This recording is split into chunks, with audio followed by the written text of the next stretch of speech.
Hey there! It's kind of amazing when you stop and think about it. For something so simple, just a hot drink really, coffee has this incredible way of weaving itself into the fabric of our lives, into entire cultures.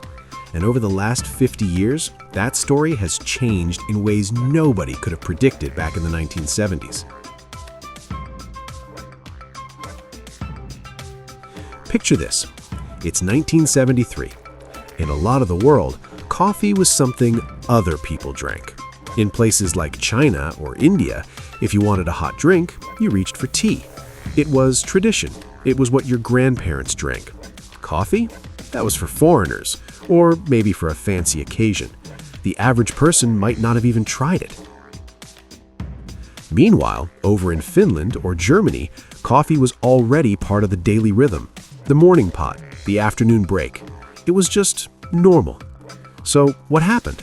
How did we go from that to a world where you can find a coffee shop on almost every corner in Beijing or Bangalore? Well, it started slowly, almost invisibly. In the 80s and 90s, the world started getting smaller.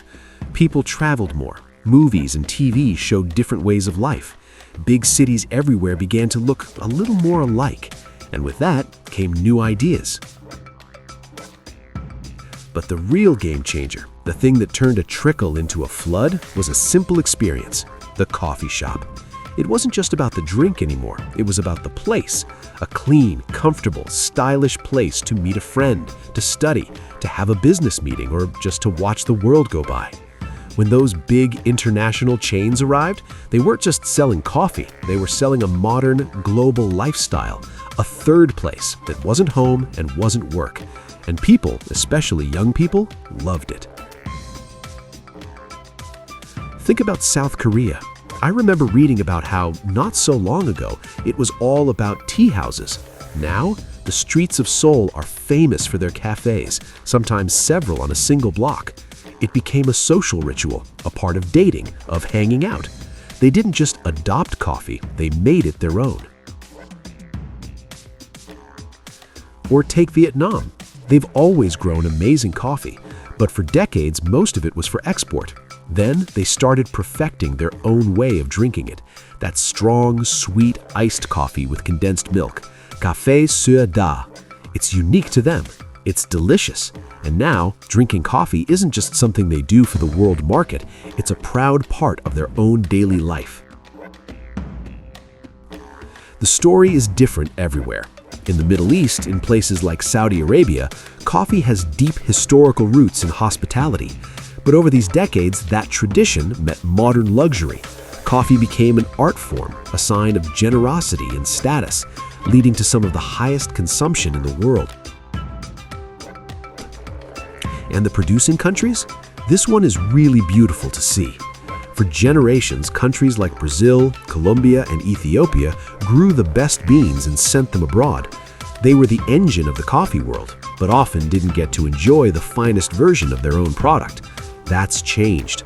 There's a growing pride, a growing local market for quality coffee. They're not just growing it anymore, they're celebrating it, drinking it, and becoming experts on their own craft. This whole shift, it's about more than taste buds. It's connected to everything.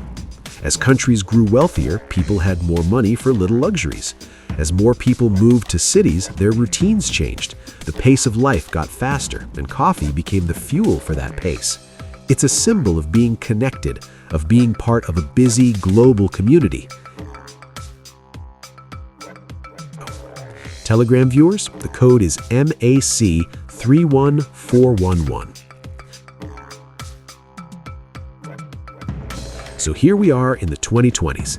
That kid in Shanghai grabbing an iced latte on the way to work, the group of friends in Mumbai meeting at a local cafe, the family in Istanbul ending a meal with thick Turkish coffee. None of this would have been a given 50 years ago.